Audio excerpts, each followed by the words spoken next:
खाली बसा.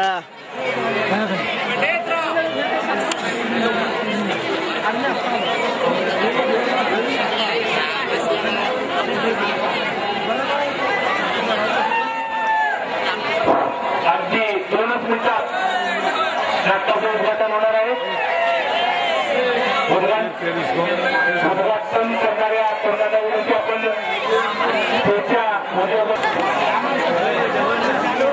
रमेश महादेव माने, बाबासाहेब बाळू पाटील, अण्णासाहेब रामगंगे, दादासाहेब हरिभाऊ, नागनाथ बबन पवार, विकास डोबळे, आनंद विनायक पांचाळ, परमेश्वर दिलीप डोबळे आपण स्टेजच्या उजव्या बाजूला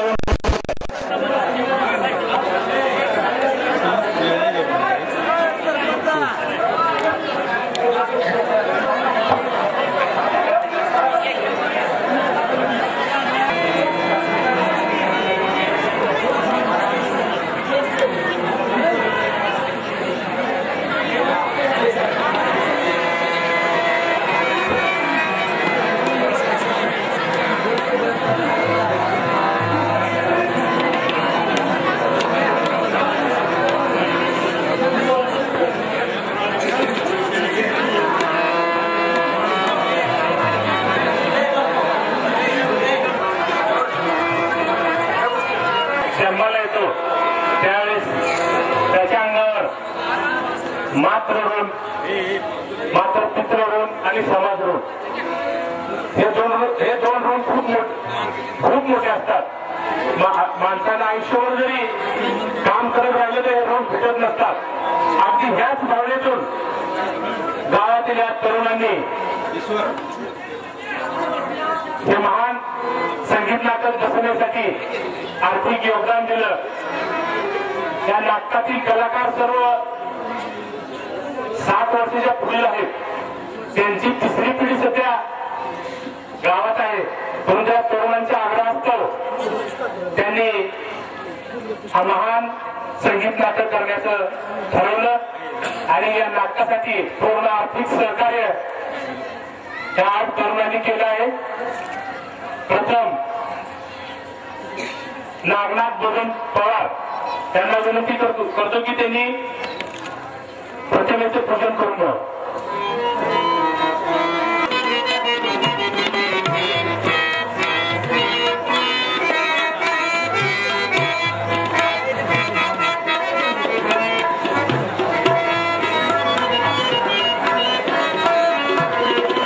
नागनाथ बबन पवार याचा आशीर्वाद आहे.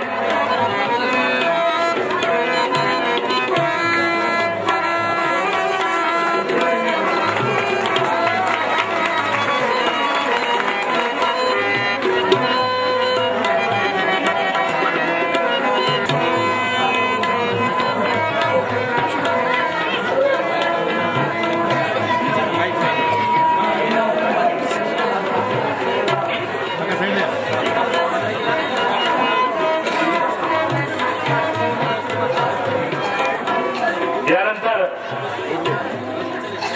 विकास महादेव डोबळे या 8 जणांची ओळख करून देतो मी. अगदी लहान वयात सुद्धा समाजासाठी काहीतरी आपण समाजाचं काहीतरी केलं आहे या उदार भावनेतून त्यांनी नाटकासाठी आर्थिक सहकार्य केलेलं आहे.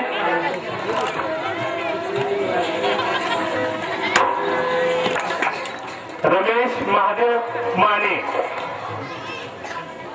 बाबासाहेब बाळू पाटील,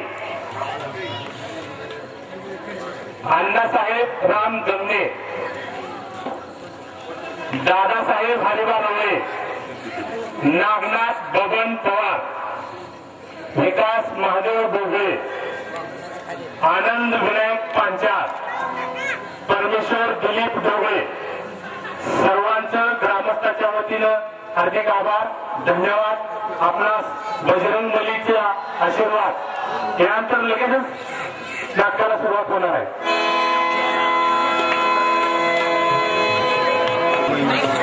हो मामा सरका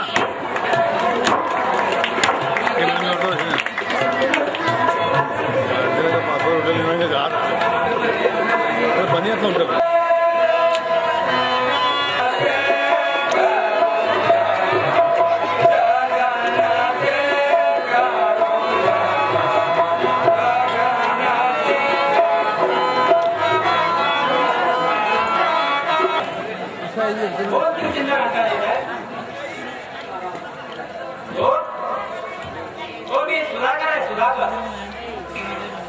बोलतोय कोण?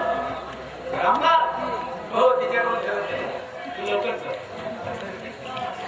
सिंधू जरा इकडे ये बाबू. सिंधू हे काय म्हणतात? मग तू लावूनच हात मारत सुटायचं. मग तर काय तुला टाकू. मग तू तुला माझ्या नावानं हाकावारी सुटशील.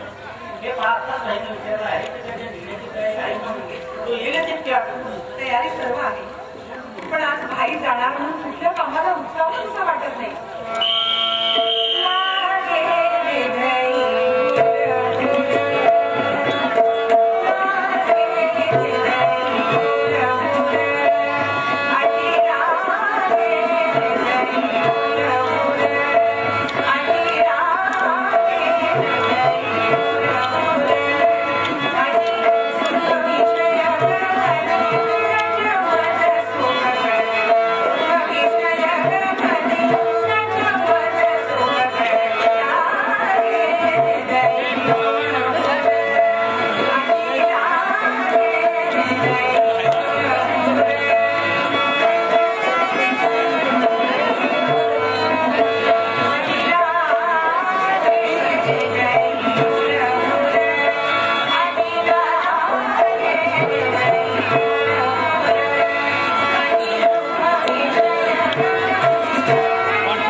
त्याचे नुसते चांगल्या गोष्टीची अपेक्षा करायला निरंतर दुःखाची गोष्ट करायला लागली.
अजिबात आपण काही करायचं केव्हा उत्साह सोडून करायचा नाही. शिवाय रामला घरी दाखवा आहे तर तेवढ्या महत्वाच्या कामासाठी अशा वेळी आपण त्याला असं तद्रूप करायचं वा वा.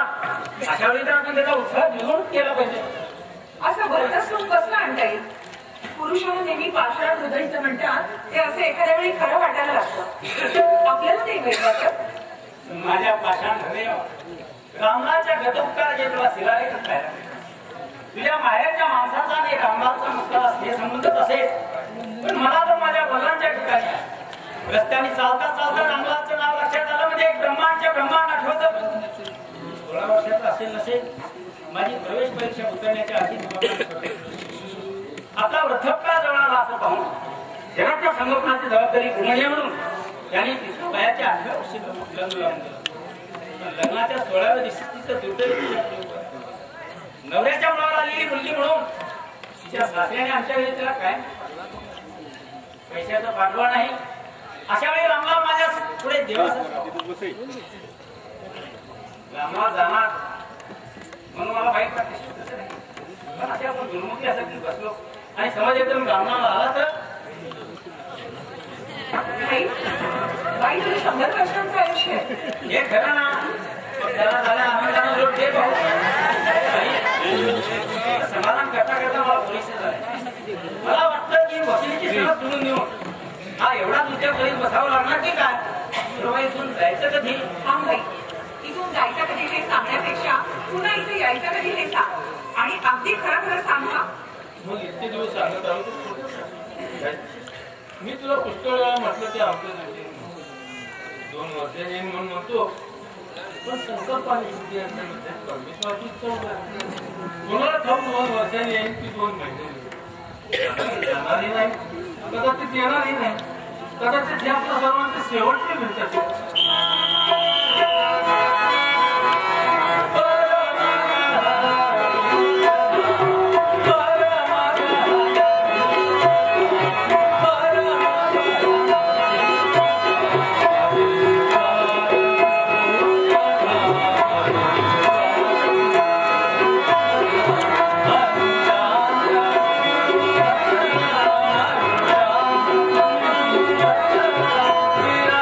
Yeah.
तुझ्या प्रयत्नातून हजारो पत्रावलेल्या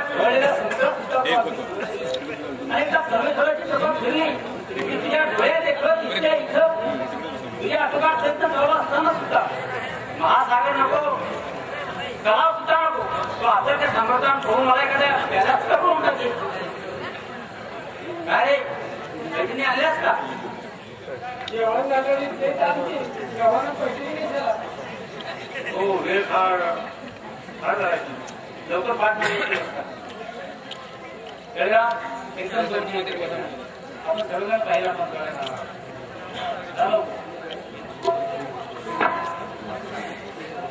काही कसा सचिन का अभ्यास तुम्हाला करण्यास हिंदुस्थान देश मनुष्याच्या आयुष्यात जेव्हा जेव्हा आणि भावी काळाची कल्पना यांच्या तर्कातील श्रम विसरणाऱ्या चित्रवृत्त्या समाप्तिका विवाहाचा प्रसंग आणि रोजगाराची सुरुवात प्रत्येक जबाबदार वडील माणसाच्या मृत्यू या प्रसंगाने चित्रयंत्र घेऊन येतात. मला यावेळी माझ्या नजरेसमोर जात असलेलं हिंदुस्थानचं हे दारिद्र्य आणि उद्या दिसणारे इंग्लंडचं वैभव हे दोन्ही दिसतात. पण अशा वेळी जर माझ्या मनात काही चालवा तर त्याचं आश्चर्याच्या उद्या मी माझ्या जन्मभूमीला असताना वारसा मुलाकडे जाताना वडील धात्याचा जो विचार करतो तसा मुलांचा भेदाभेद लायकी नालायकीचा प्रश्न फक्त जननी आणि जन्मभूमी यांचा प्रेमाचा वारसा मिळत तरच काय तो पुढे बुडविणारा असतो. 1 विचारणार पण जन्मदात्रीकडे बोट करून दोघांनाही सारख्या धक्क्याने म्हणता येतं की ही माझी आई हीच गोष्ट आहे जन्मभूमीची आहे. आणि म्हणूनच म्हटलं आहे जननी जन्मभूमीच्या स्वर्गात घरी माझी आई वाढली. त्यावेळी जो मला तीव्र शोकाने झाला त्याचा पुन्हा मी अनुभव घेतला.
श्री गौतमासारख्या महात्म्यांची त्यागभूमी प्रतापशाली वीरांची जी कर्मभूमी तीच आपली ही जन्मभूमी. त्याकडे पाहून माझं छत्रपती जितक्या अधिकारानं म्हणत असत ही माझी जन्मभूमी. त्याकडे पाहून मला लोकमान्य टिळक ही तितक्याच अधिकारानं म्हणत होते की ही माझी जन्मभूमी. उद्या इंग्लंडहून परत आल्यावर माझ्यासारख्या पांपाला सुद्धा तिच्याकडे पाहून तितक्यात आधी जेव्हा म्हणता येईल तिची माझी जन्म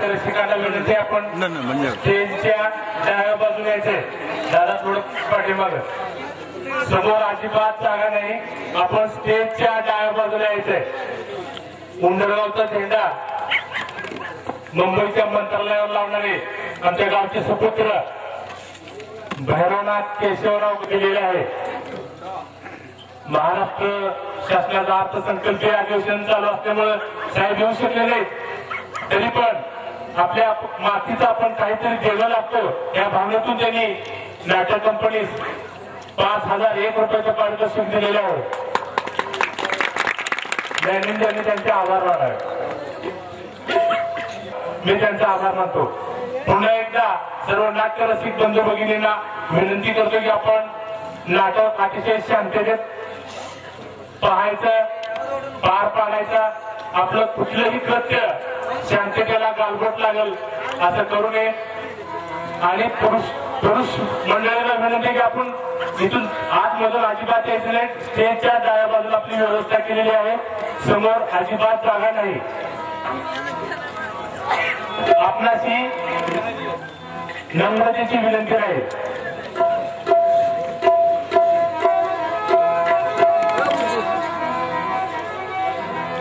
जय भवानी वीट उद्योग उंडरगाव राजेंद्र तुकाराम सूर्यवंशी राम सदाशिव माने 201 रुपयाचं पारितोषिक दिलेले आहे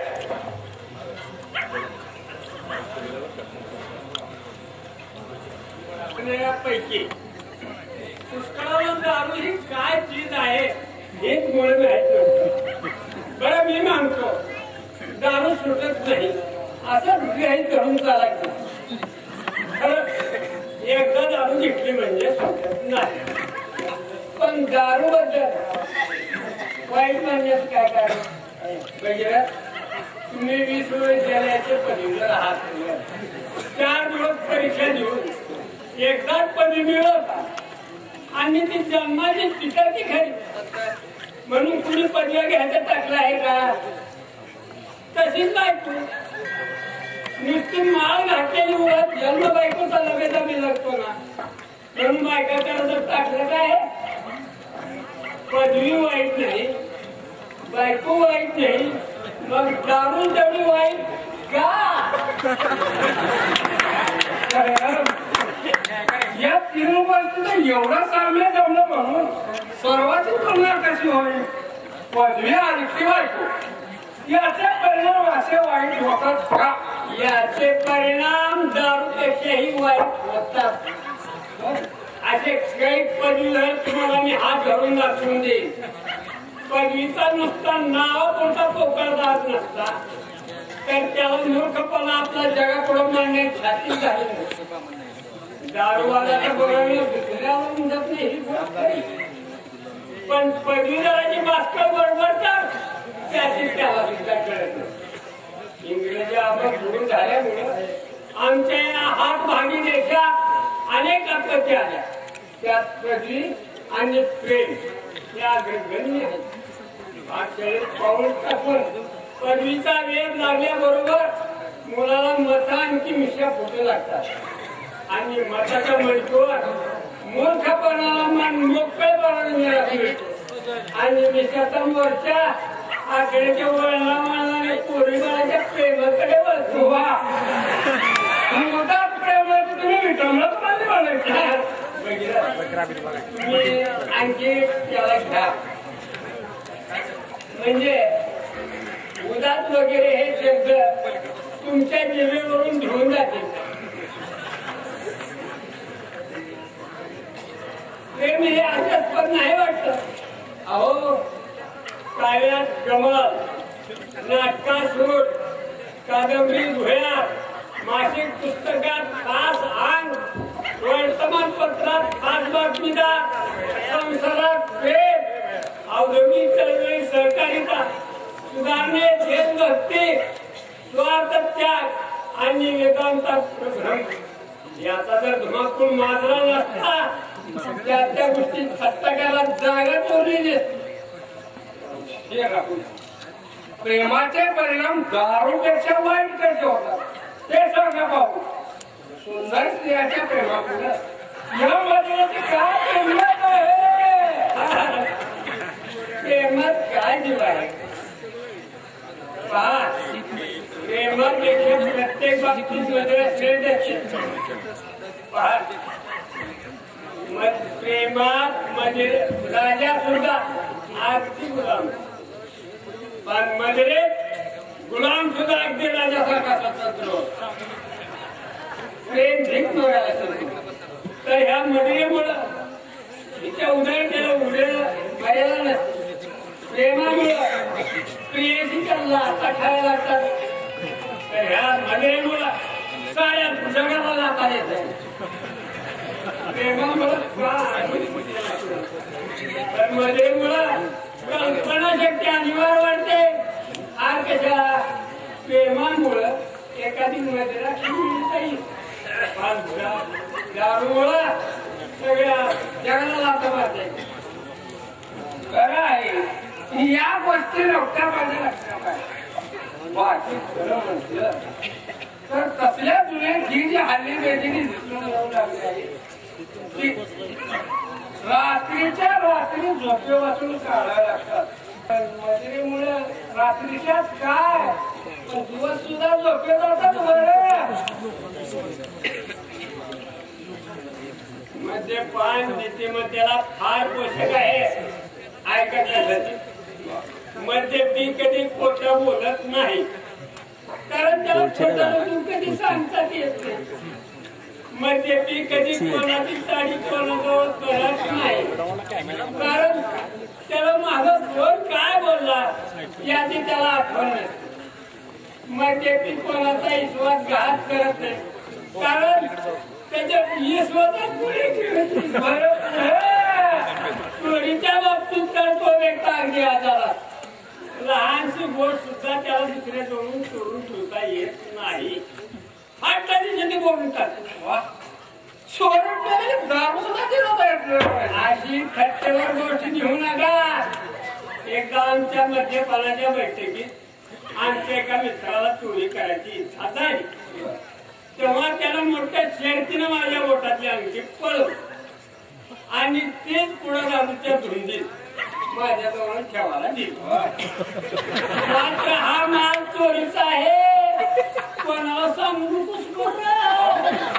असं गम्यपणा त्याला मला म्हणजे या दोघांनाही सांगायला.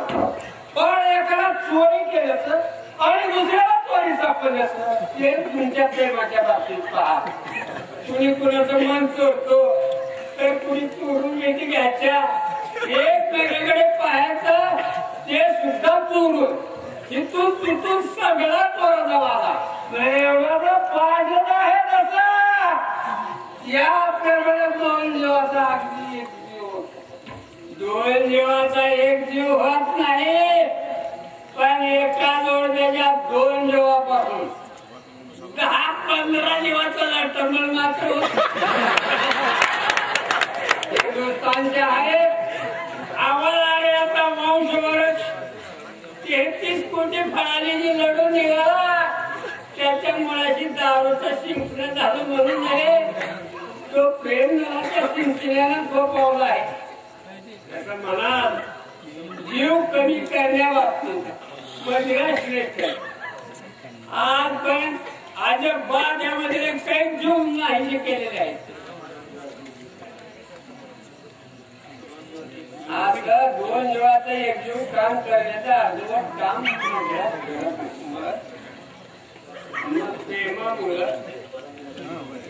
प्रेमामुळे हा जो पृथ्वीभावाचा प्रघात घडतो आहे त्याला तुम्ही प्रवेशवत असाल. रंगभूमीच्या आणि प्रेक्षकांच्या मध्ये जगलेले दिलेच्या अगदी नाट्यसृष्टीची हे मर्यादा वळून सत्यसृष्टी उतरली म्हणजे त्याचे पोरखे पाहणाऱ्याच्या निम्म्यादारांना सुद्धा लायकीचे नसतात. लोक म्हणतात नाटक हे संसाराचं चित्र आहे, पण मी म्हणतो संसार हे नाटकाचं चित्र बनत चालले.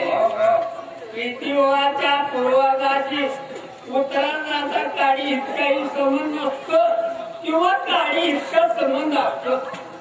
प्रीतिवा 2 मास आपण वकिला मार्फत त्याचा विषय करून घ्यावा लागतो. लग्नाच्या आधी प्रेमाचे असून पासून हातात हात घालून भटकण्यासाठी जी चळवळत असतात, नुसते पायभोग अडचण करण्यासाठी ज्या उत्कंठेने एकमेकाच्या वाटेकडे डोळे लावून बसतात, तेच पुढे एकमेकाच्या डोळ्यात खून फेकण्यासाठी पाहत असतात. चुंबनासाठी तोंडाला तोंड भिडविणारी जोडते, तेच पुढे एकमेकाची तोंड बघितल्याबरोबर सावची जुळून असं करावं लागतात आणि दुसऱ्याच्या आधाराचं आपल्या खंड करण्यापासून आपल्या ठिकाणी खाण्यात जाते. मला वाटतं सुधारणेच्या बाबतीत एकंदरीत तुमचं मन बरंच करू शकते. जुन्या थाटाच्या लग्नाला तुमचा तितका विरोध नसते. अलीकडे त्याही गोष्टीचा माझ्या मन विरोध होत चाललेला आहे. कारण पुढले 7 जन्म सरोख्याने काढण्यासाठी एकमेकांसमोर आलेली वधूवर अनुभवाने ते असं वाटायला लागतात की मागच्या 7 जन्माचं वैर साधण्यासाठी एकमेकांसमोर आलेले. बालभोत थाटाच्या लग्नाच्या बारशाला जशी भट्टाभिसुखाची जरूर भासते, तशी आता त्याच्या उत्तर क्रियेत वकील मुसुबाची जरूर बसू लागली. अलीकडे आम्ही नेहमी पाहतो नवरा बायकोच्या बेबगावाचे खटले प्रमाणाबाहेर वाढत चाललेले आहे. बोवल्यावर नवरा बायकोच्या भोवती भट्टाभिक्षुपणी गुंडाळलेल्या सुताच्या गुंतागुंती सुद्धा देवानी दरबारात उचलावा लागतात आणि धर्माच्या मंत्रांनी केले पात्र कायद्याची कलमाने निस्तारावे लागतात.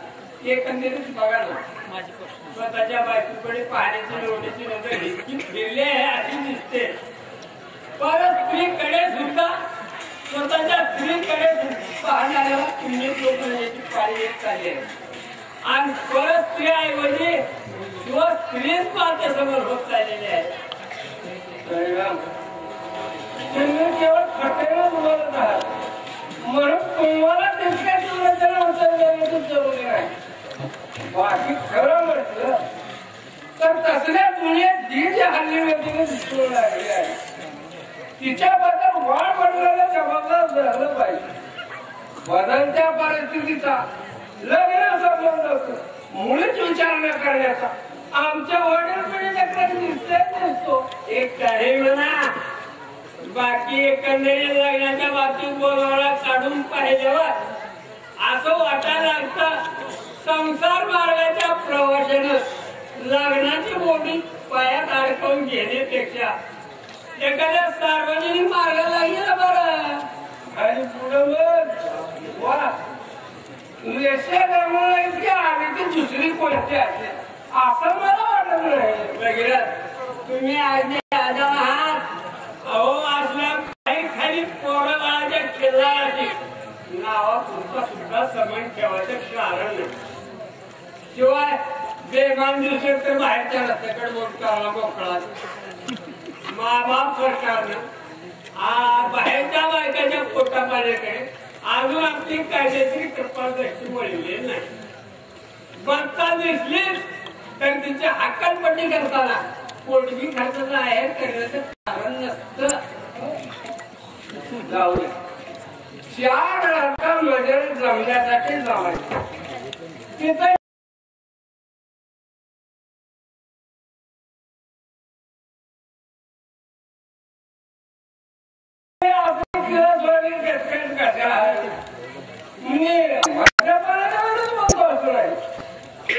दारू मनुष्याची कर्तव्य वगैरे याचा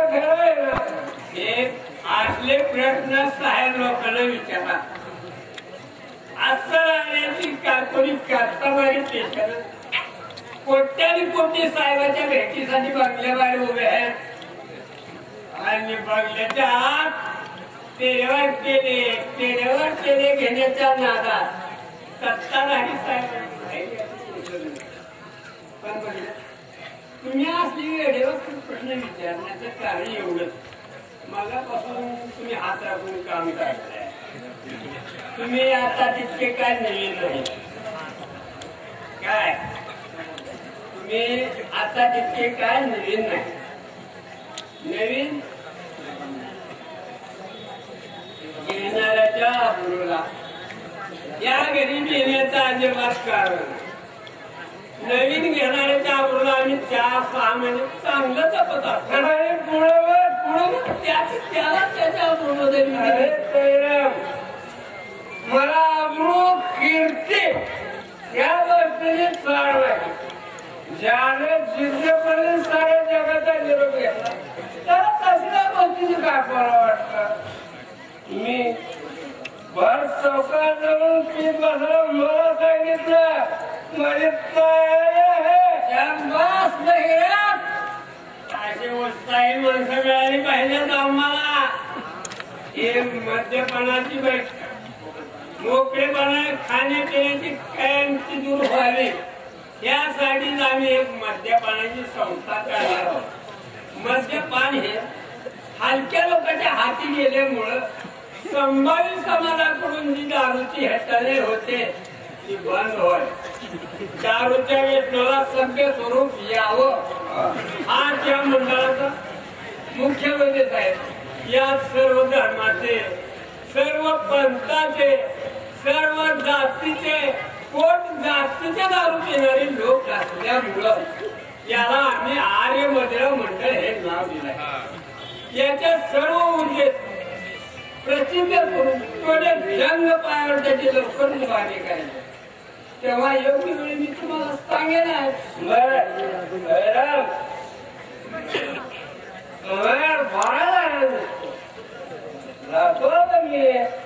म्हणजे एवढं उरलं आहे तेवढं उलटा आणि मत करा.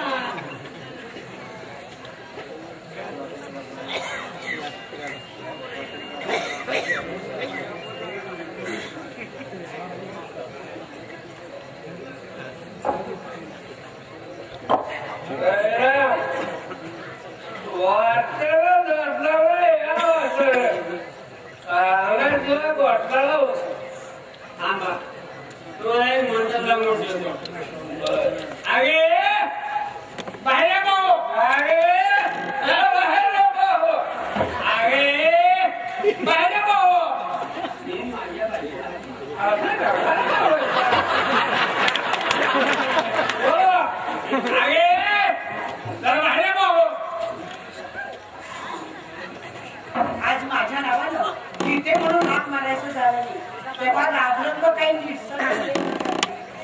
गीते काय याला थोडी बडीशोप आणून दे भाऊ. कोणाला याला बडीशोप आणून दे भाऊ. याला बडीशे आणते.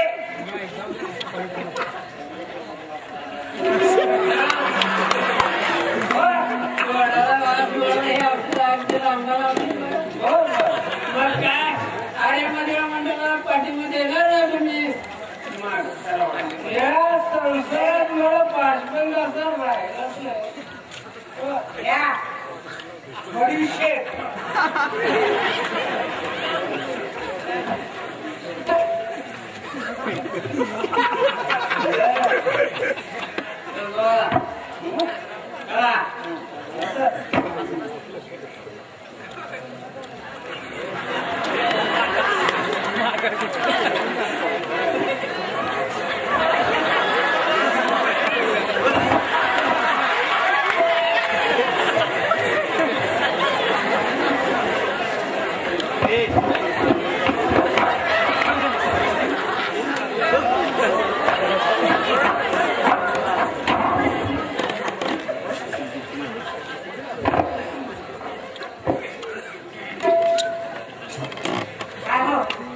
दादासाहेबांना वडिलांच्या घरी गेला होता का?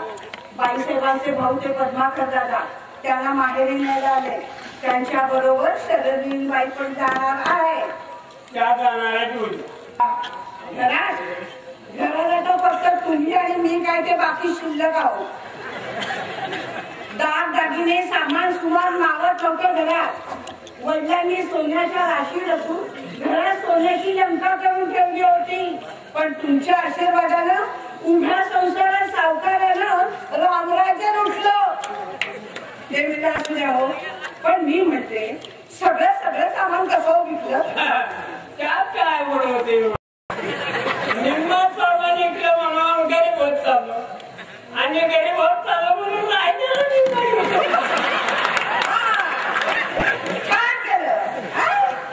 चांगल्या लिहायला वाचायचा नाद होता, पण सगळी पुस्तकं सुद्धा भेटून टाकली. तुला दूरदर्शन कोण नाही, तुला दूरदर्शन कोण नाही. मला हल्लीचा योग विचारधाराचा आहे, समजले. दुष्काळाच्या दिवसात दानशूर श्रीमान लोक बाजार भावाने दाणे वटा खरेदी करून गोर गरिबाला स्वस्त भावात विकून टाकतात. त्याची नाही कुठं हाकडी होत. त्याचप्रमाणे भर किमतीला घेतलेली पुस्तकं गरज म्हणतो वाचताना निम्म्या दारानं देण्याला कोण वाईट नाही. निम्म्या दारानं विद्यार्थ्याला निम्म्या दारानं नाटकाला सोडण्यापेक्षा निम्म्या दारानं पुस्तकं देणं हेच पुण्याचं आहे, समजले. तोंडावर तर अगदी सरस्वती बसली आहे. घरातल्या तसबिरी सुद्धा सगळ्या विकून टाकल्या. जन्मदात्या वडिलांची तसबी, पण ती देखील 4 आण्याला विकली तुम्ही. मग त्यात आमच्या वडिलाचं नाव लौकिक वाढला का कमी बाजारात आजकाल शिवाजी बाजीराव संख्या महात्म्यांचे फार काय देवाधिकाच्या तस्वीरात 2 आणायला मिळतात. त्याच्यापेक्षा आमचे वडील जास्त खरोखर माणसाच्या जन्माला आला आहात ना एवढंच. बाकी सकाळी उठून तुम्ही तोंड सुद्धा कोण जास्त लागले बघा. हो बघा हो, खूप फिरगुरवा जमली आजपर्यंत. वाघ म्हटलं तरी खातो आणि वाघोबा म्हटलं तरी खातो. मी ही अशी बोलणारच. करून करून काय करणार हो तुम्ही माझं? करणार काय करणार? तोंडाला तोंड दिलीस का इथल्या इथं एका तोंडाने 2 तोंड करून 10 तोंड उचलं वेळ अलंकार वाटाघाटी ठेवला. चुकून वाचून एखादा दागिना असं राहिला असेल तो ठेव बुडावून. दागिना हे एवढं मणिमंगळसूत्र राहिले तुमच्या नावाचं, हे काय? मग ते नाही इकडं. एकट्या दुसऱ्या दागिन्याची मिरवणूक काढली म्हणजे आपल्या गरिबी बरोबर ज्या लोकांच्या नजरेला मनाचा हास्यपणा येऊ दे. श्रीमंताच्या ठिकाणी सर्वांग दिलेल्या श्रीमंताला एखाद्या दागिन्याची उलट वाटते चंद्राच्या कलेप्रमाणे. त्याचप्रमाणे उघड्या बघड्या गरिबाला एखादा दागिना अंगावर घातला म्हणजे काळ्या कुळकुळीत अंगावर पांढऱ्या थोडासा काय खेळत मला दिसतो. आमच्याकडे होतो इकडं. अहो काय बोलता काय? अहो देवा ब्राह्मणची 4 चौघांची काही लाज धरा.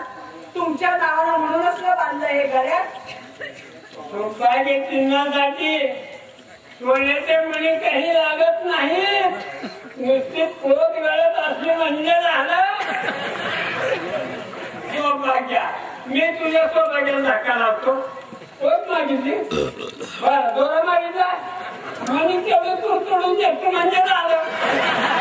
बायकाच्या गळ्याचे मंगळसूत्राचे मणी म्हणजे जाणण्याचे ब्रह्म घातच नाही की ते अगदी गळतच असली पाहिजे. हो एवढं बाकी खरंय. इतकं कुठं आलं आम्हा बायकांचं भाग्य. जाणण्याची ब्रह्मगाठ पाडली ना की तुमच्यासारखा ब्रह्मराक्ष मांडू सोडून पळत सुटतो. बरोबर आहे. सोन्याचा मणी दाखला म्हणजे तोच ब्रह्मराक्षस असा मांडून राहतो.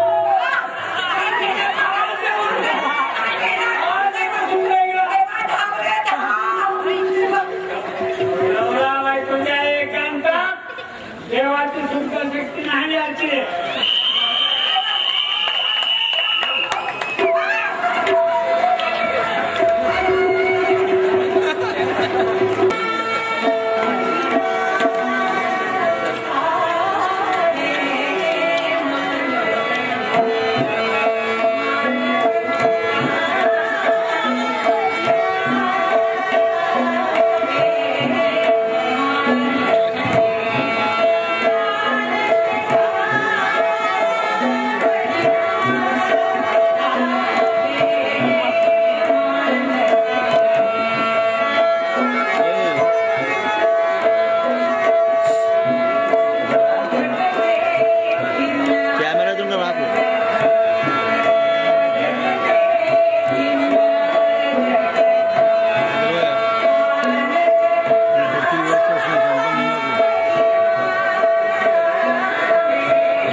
येत नाही?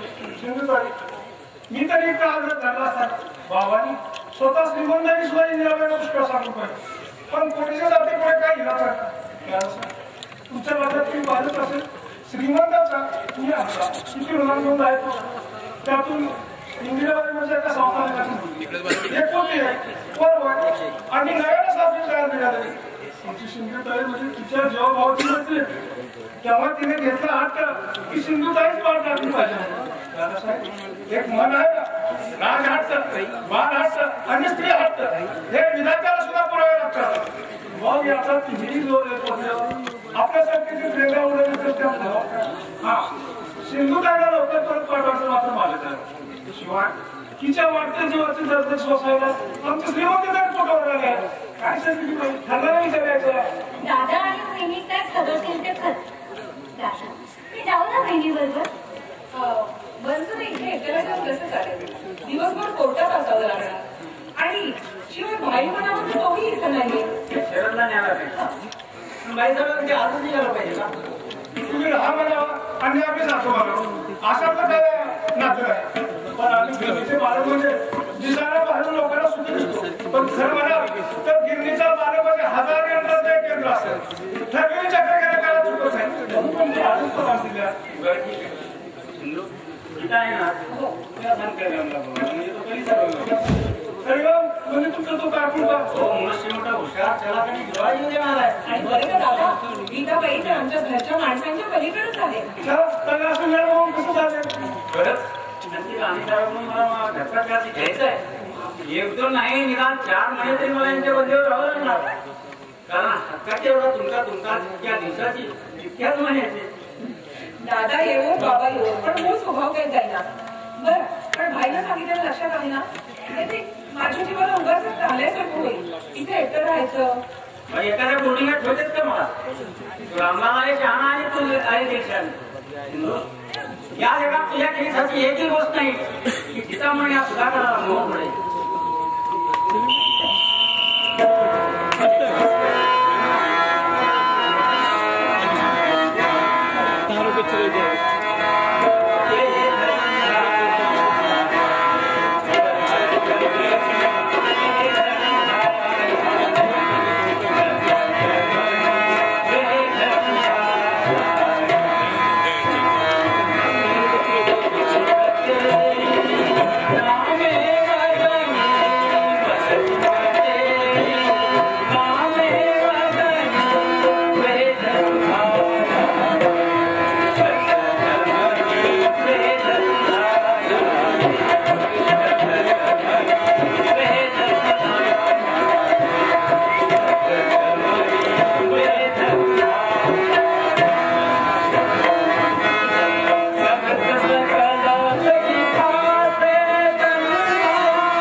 आज विनोद मला तसेच एक चॅलेंज करायचं.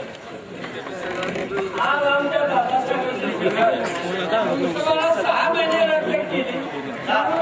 वेळ लागला आणि मग विचारावा तुझा बरोबर बरोबर तर त्याची गोष्ट नाही. आज आमच्या दादासाहेबांची सलग मनसभा 6 महिने रद्द केली. दादासाहेब म्हणजे आपले सुधारक पण. हो का चानावा चालत होता कारण तरी कसं मिळालं?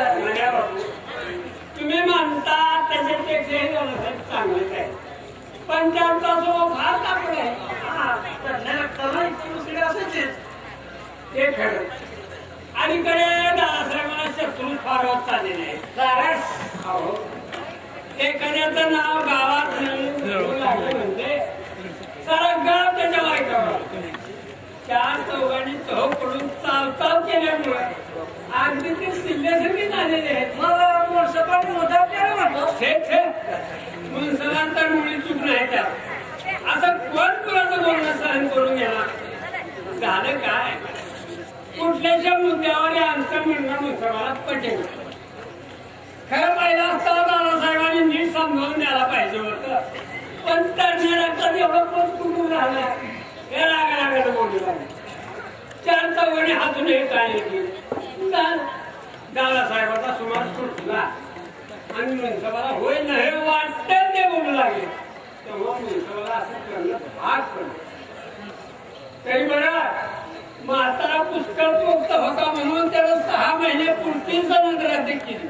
त्याच्या जागेवर दुसरा कोणी अहो मी असतो तर सुद्धा जन्माचा संसार तुमचा असता. हा एवढा प्रकार झाल्यावर मग काय ज्यांना त्यांना हसून हे काही करायला झाला पाहिजे.